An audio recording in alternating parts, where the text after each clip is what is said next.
Hi everyone, welcome to another video.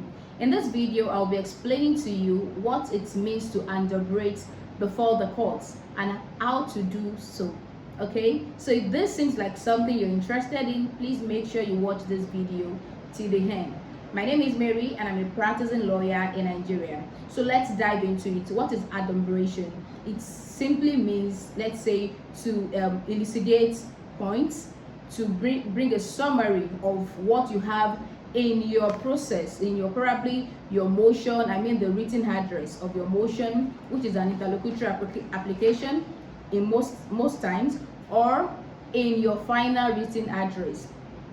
Oftentimes, the courts are reluctant to grant a lawyer the request to adumbrate a court, because the courts are of the opinion that everything you want to say or you might want to say should be contained in your process, which is of a truth. Sometimes you see lawyers after filing the written address which is attached to the motion, or the final written address, they stumbled on new cases, or let me say they stumbled on cases that can support their case, of which they have already filed. So in a situation like that, you can try to persuade the court to grant you the honor of, let's say, 3 to 5 minutes to adumbrate. Okay, so oftentimes in interlocutory applications, the court does not really, like I said earlier, they are always reluctant to grant such requests, because probably there are a lot of lawyers in the courtroom. So the court will just be like, why? You don't have to waste the time of the court to do that. Also, when you have some applications that are not contentious, let's say application for success service, okay, so such application you don't need to adumbrate, but not in all time. Probably you feel, oh, your case is quite different and you feel there is a good need for you to adumbrate, just take the permission from the court. Okay, so one thing you also need to know is that it is not compulsory for you to adumbrate, except of course when the court requests for such from you. Oftentimes you see the judges request from a counsel, like, can you please tell me something about this case. I was in court one time when the court requested a counsel to give him some facts of the case. Okay, so that can happen to you. So don't be on the path of, okay, I'm just going to the court to move on my application or to adopt my application. You never can tell. The court may be like, okay, let's hear you. What do you have in your process? Particularly when it's a final written address. Okay, so the court just wants you to bring out valuable points, bring out the germane point, what you can use to persuade the mind of the court to grant the ruling or the judgment in your favor. Do not forget, I said you can adumbrate in your interlocutory application, the motion. You can as well adumbrate in your final written address.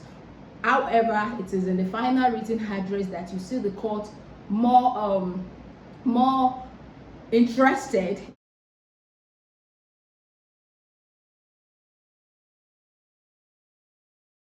The right time for you to adumbrate is after you must have adopted your process. So if you're watching this video, you're preparing for your next appearance, whereby you would be adopting a process, your process, and you want to adumbrate. So it is when you finish adumbrating. So I have a video on my channel, how to move a motion. For example, if you're going to court to move a motion for, let's say, for success service or for any application at all. Okay, but like I said earlier, in success service, you don't really need to adumbrate.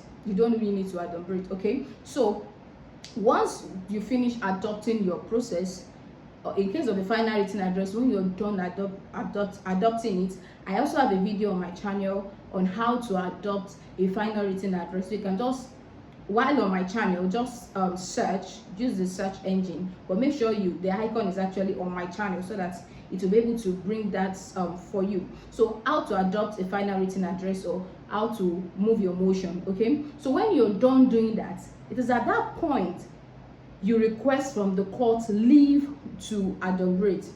Okay, you don't just finish adopting your process and then you be like, oh my lord, we would like to do this.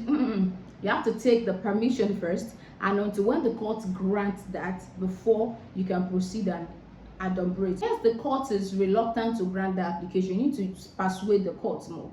Okay, you need to humbly, politely persuade the court, like, my lord, we are really sorry. There are actually new authorities that we stumbled on after we filed our process, and would like to bring that to the notice of the court.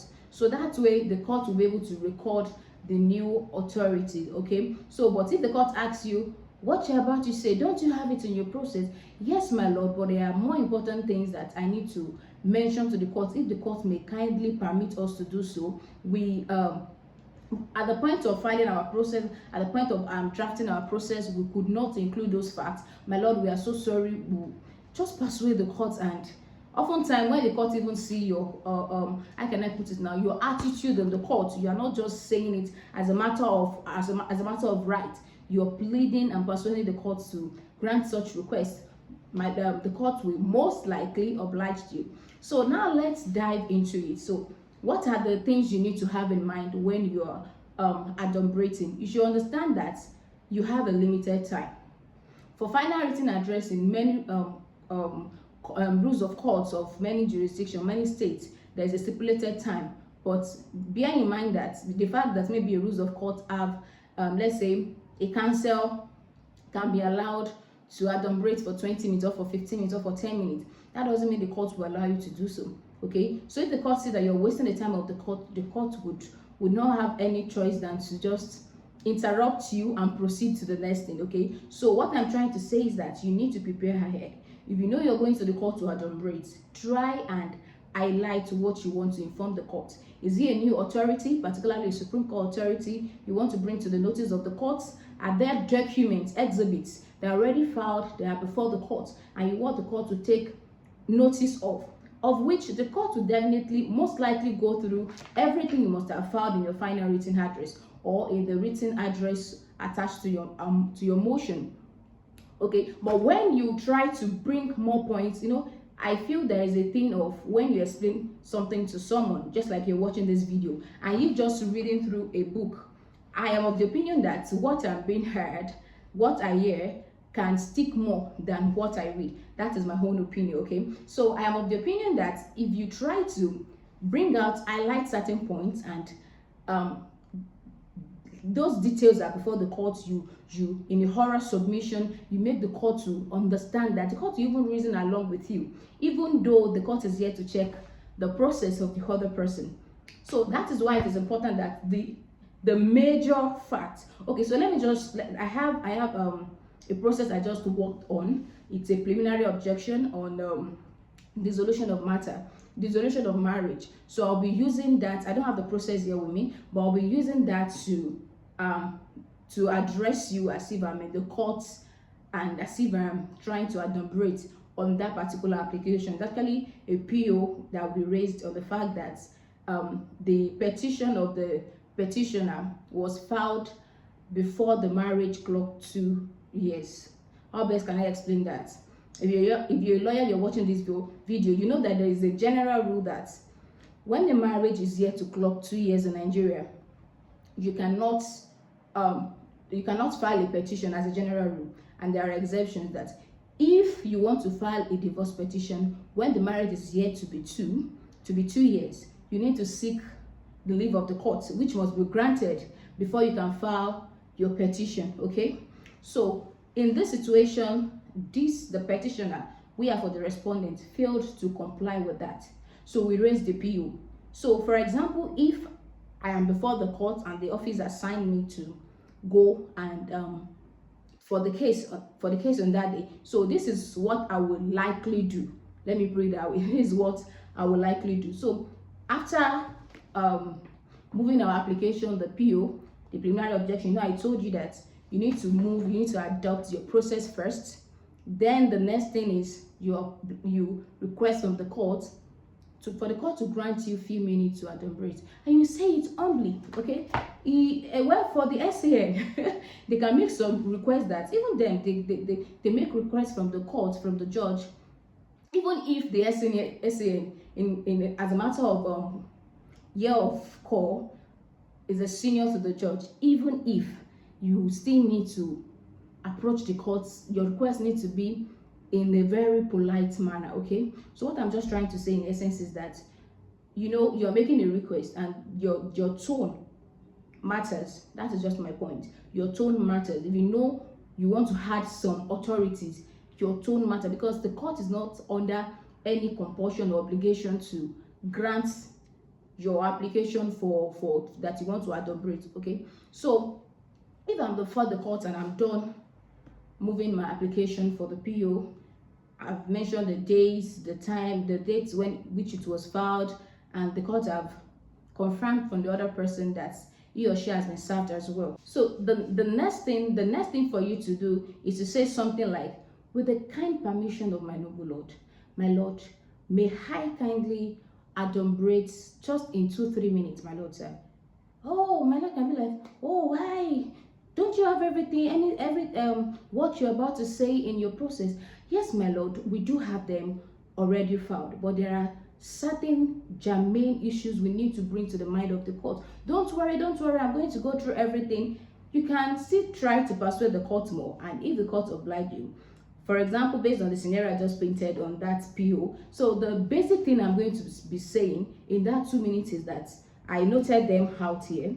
So like I said, if you're going to court, try to note those things you want to talk about so that you won't find yourself beating around the bush, particularly if this is your first time, like if you're preparing for the first time ever to adumbrate before the court, so that you find yourself maybe anxiety or anything like that. Okay, once the court grants that application, it all depends on how you want to couch your issue, or probably you look directly into your process to bring out the issues. My lord, the main issue before this honorable court based on this application is whether the divorce petition before this honorable court has been properly instituted without obtaining the leave of the court.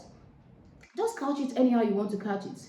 My lord, the exhibit H before this honorable court is the marriage certificate, which is a documentary evidence that speaks for itself. The marriage between the petitioner and the respondent was contracted on the 6th day of December 2023. My lord, the petition filed by the petitioner was filed on so date. My lord, there are lots of Supreme Court authorities that before a petitioner can file a divorce petition for a marriage within 2 years, so has to be done. Like that is the major point of your application. My lord, we love to, with the kind permission of the court, we would love to present the court with this new authorities we just stumbled on. Then the court will grant you the permission to dictate it, and the court will just write it out. It's as simple as that. The important thing is that highlight those crucial points, or that Supreme Court authority you just stumbled on, or the Court of Appeal authority you just stumbled on. Let me mention this. There is actually this authority. I just want to bring out a point with this scenario. There are a lot of authorities that says that the verifying affidavits, if you're a lawyer, you're watching this video, basically this video is for lawyers, so if you're watching this video, I believe you would understand what I'm talking about. So the divorce, in divorce petition, there is this part of verifying affidavit that needs to be on the same page with the, like, continue from the next page. Like, verifying affidavit shouldn't be on a separate page. That is what the NCA stipulated. Okay, so there has been a lot of authorities whereby when a divorce petition has a separate heading, I mean the verifying affidavit, when it has a separate heading, oftentimes when a PO is being raised, you see the courts granting the objection and striking out the matter. Now there are a lot of authority. There are Court of Appeal authority of the opinion that when a verifying affidavit does not continue or follow the previous page, when it carries a separate heading, that process is effective. That is Supreme Court of Appeal on one side. The other part of Court of Appeal authority says that it is just a mere irregularity. So which means there are conflicting authorities from the Supreme Court, right? So for example, if there are no from the Court of Appeal, I mean two conflicting authorities from the Court of Appeal. For example, if there are no Supreme Court authority in this aspect, or probably they are right, but as at the time you were filing your process, you could not include that, because if you have a Supreme Court authority on this issue I just mentioned, you should know that the PO would not be, in my own opinion, since the Supreme Court authority now, okay, that says it's a mere irregularity, the court is bound to follow the Supreme Court authority. So in my opinion, which means that the PO will not stand. So for example, when you're filing your process, your counter, you fail to include that. Those are the type of things you need to bring before the court. So when you're adumbrating, you don't need to be beating back and forth, because of course the court will go through it. But there's a particular important information you failed, or you forgot, or you don't have access to it as a data. So you mention it at the point of adumbration, and you find a way to make sure you persuade the court for the court to at least give you that 1 minute. If you request for 5 minutes before, the court is saying no, the bar is there are lots of lawyers that their matter are yet to be attended to, beg the court to at least give it, even if it's 1 minute. Or at most, you tell the court, my lord, please, may I supply the court with the authority, and that will be okay. So just try and persuade the court, but make sure that once the court is declining, when the court decline, if you want to persuade the court the more, make sure that you don't make it as a matter of argument. Just maybe one more time, politely request for that privilege. Okay, thank you so much. I hope this video educates you. Please do well to share with your friends, and I will see you in another video.